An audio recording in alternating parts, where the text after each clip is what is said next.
अस्सलाम वालेकुम। नहीं, अब्दुल कय्यूम साहब हमारे साथ हैं। इनके प्रोग्राम लोग बहुत पसंद करते हैं, हमेशा ज़बरदस्त बात करते हैं, सच बोलते हैं।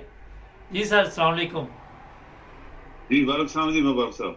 सर, बड़े हज और बड़े उम्रे हो रहे हैं इस वक्त, और पूरा काफिला उम्रा करने गया हुआ है। किस चीज़ की इबादत हो रही है, कौन सा कारनामा अंजाम दिया? वो एक मकूला है मुबारक साहब के 100 चूहे खा के बिल्ली हज को चली। हम्म। ये ये ये वो लोग हैं जिन्होंने इस मुल्क के साथ बदयांती की हुई है, इस मुल्क को लूटा हुआ है, इस मुल्क के लोगों का खून इन्होंने चूसा हुआ है। और 40 साल 50 साल से ये दो तीन पार्टियां जो भी हुकूमत में ये करती रही हमारे साथ, और अदारे इसके साथ मिले हुए थे, कोई शक नहीं है किसी को। उनकी बगैर ये कैसे हो सकता है कि करप्ट लोग जो है वो माफिया जो है वो हुकूमत में आ जाए। हम्म। अभी हज उम्रा करना मुबारक साहब एक बड़ी प्लान, छोटी सी बात है, सीधी सीधी बात है। आपके पास पैसे हैं, आप चले जाएं।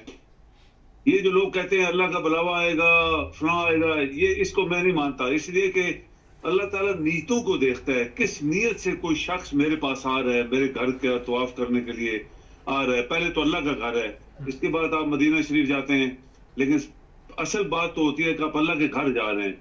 तो ये वो लोग हैं जो शेख सादी ने कहा था कि 100 साल 100 हज भी करो, अगर वो आदमी अंदर से बदनीयत है, अंदर से मुनाफिक है, अल्लाह ताला को धोखा दे रहा है, तो 100 हज करके आओगे, जाते वक्त भी खाली, आते वक्त भी खाली आओगे।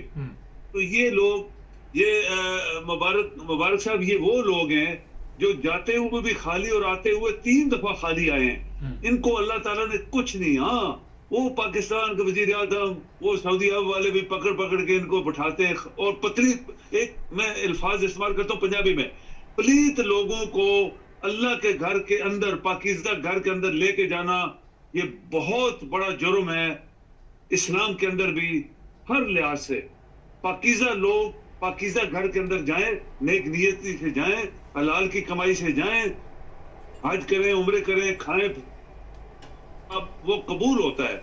लेकिन वो शख्स जो पाकिस्तान को लूटने वाले हैं, वो पूरी फैमिली को ले जाएं, किचन वाले को ले जाएं, स्वीपरों को ले जाएं, यानी जो भी है झाड़ू मारने वाले सबको ले जाएं, खानदान को ले जाएं। पाकिस्तान का पैसा है, क्या फर्क पड़ने वाला है। तो मुबारक साहब, इसका मिलने वाला कुछ भी नहीं है, कुछ भी नहीं।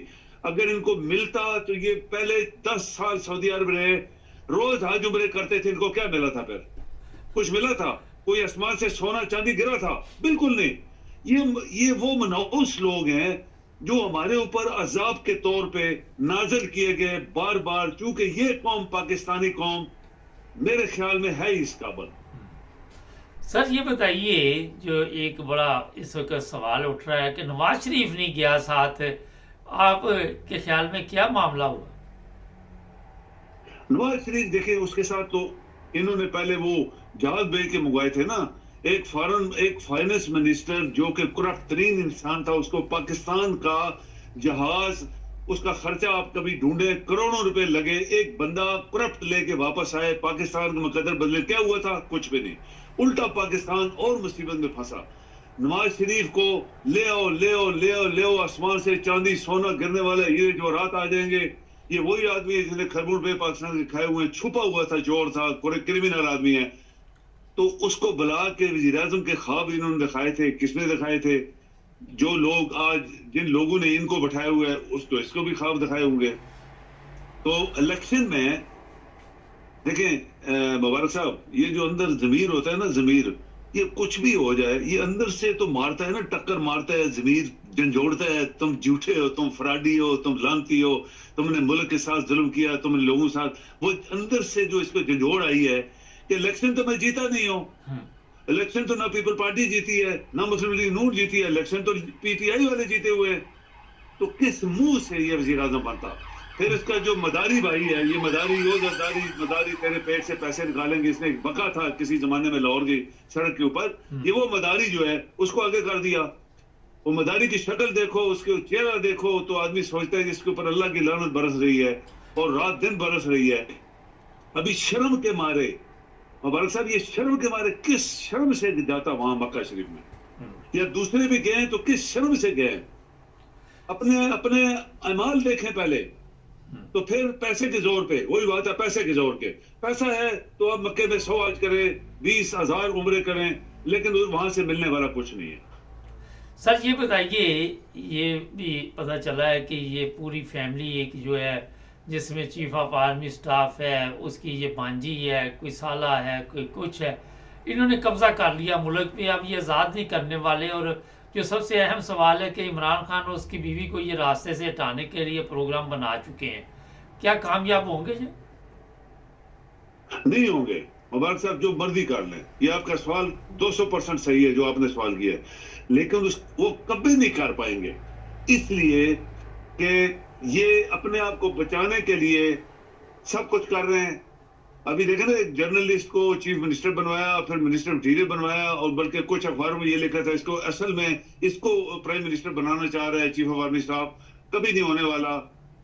پاکستان کی عوام بے شک سوئی ہوئی ہے، لیکن پھر بھی اللہ تعالیٰ دیکھ رہا ہوتا ہے۔ ایک بات ہم دہراتے رہے ہیں بہت پروگراموں میں، اور یہ ہمیشہ سچی ہوتی ہے کہ سچ ہمیشہ سچ ہوتا ہے، سچ حاوی ہو جاتا ہے، لیکن بہت تکلیفوں کے بعد تکلیفیں اٹھانی پڑتی ہیں۔ قوم نے تکلیفیں اٹھائیں، پی ٹی آئی نے تکلیفیں اٹھائیں۔ عمران آپ کا ان سے وہ کاٹا نہیں جا رہا۔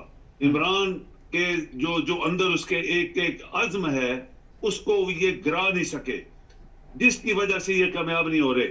اگر کوئی یہ ہوتا، زرداری ہوتا، یا یہ نواز شریف اس کا بھائی مداری ہوتا، تو یہ ان کو پیسے دے کے باہر بھیج دیتے، وہ کہتے ٹھیک ہے جی ہمیں پھر 10 سال کے لیے بھیجو، مال شال دے دو، ہم کھائیں پیئیں گے، پھر آ جائیں گے۔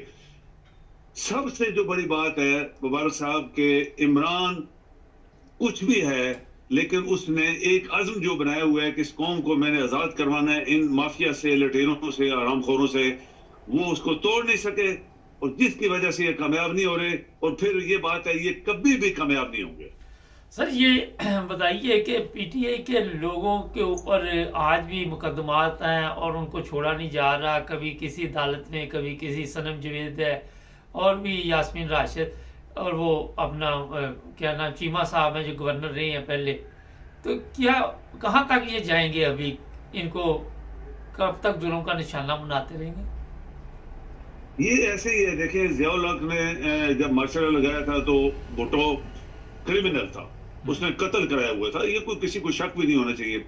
بھٹو پاکستان کا غدار تھا جس نے پاکستان توڑا تھا۔ آپ پڑھیں دنیا کی، آپ کے پاس بڑا نالج ہے، آپ نے سب پڑھا ہے، آپ کو پتا ہے کس طرح پاکستان کو توڑا گیا تھا، کس طرح پاکستان کی فوج کو سرنڈر کروایا گیا تھا، یہ بھٹو نے کروایا تھا۔ تو ادھر میں ادھر، کرسی میری، کرسی بڑی مضبوط ہے۔ آخر اس کو پھانسی لگی تھی، اللہ تعالیٰ نے لگوائی تھی۔ میرے خیال میں یہ پہلا وزیر اعظم ہے جس کو پاکستان میں پھانسی لگی ہے، اور یہ اس کی بدنیتی تھی اندر سے کرسی کے لیے۔ یہ بھی کرسی کے لیے سب کچھ کر رہے ہیں، میری کرسی یا اس کی کرسی۔ ان کو 100% پتا ہے کہ اگر عمران آ گیا، جو جیتا ہوا ہے، جو 80% اس نے سیٹیں لی ہوئی ہیں، جو لوگ بھاگ گئے تھے ان کو کچھ نہیں ملا، زیرو ملا، اس نے جو لوگ کھڑے کیے سب جیت گئے۔ اگر عمران آ گیا تو ان کی جگہ کوئی نہیں ہے، یہ تو صاف ظاہر ہے۔ یہ تو جن حرام خوروں کے خلاف وہ کھڑا ہوا تھا، انہوں نے مل کے اس کو اتروایا ہے، اس کے بندوں کے ذلیل تر کروایا، اس کی فیملی کو ذلیل تر کروایا۔ یہ 9 مئی کا ایک بہت بڑا بلنڈر پیدا کیا گیا، اس میں بھی نکل گئے وہ۔ یہ گھڑی والا چکر میں بھی نکل گیا عمران، کیونکہ سب جھوٹ ہے مبارک صاحب۔ جب جھوٹ ہوتا ہے وہ کتنی دیر تک چلے گا؟ جھوٹ کے پاؤں نہیں ہوتے، یہ ایک مشہور مقولہ ہے۔ ابھی یہ اپنے آپ کو بچانے کے لیے ہر قسم کے حربے استعمال کریں، لیکن میں ایک ہی بات کہتا ہوں کہ انشاءاللہ یہ کبھی کامیاب نہیں ہوں گے۔ بہت شکریہ سر آپ کا۔ جی مہربانی۔ نہیں، کبھی کامیاب نہیں ہوں گے، یہ ایک بڑا اہم میسج ہے۔ اور آپ نے دیکھا کس طرح ذلت اور رسوائی ان کے مقدر میں۔ ایک سوشل میڈیا پہ خبر چل رہی ہے کہ وہ جو قمر جاوید باجوہ ہے اس کو دوسرا ہارٹ اٹیک ہوا ہے، کہاں تک یہ درست ہے ابھی اس کی تصدیق کریں گے۔ جڑے رہیں ہمارے ساتھ۔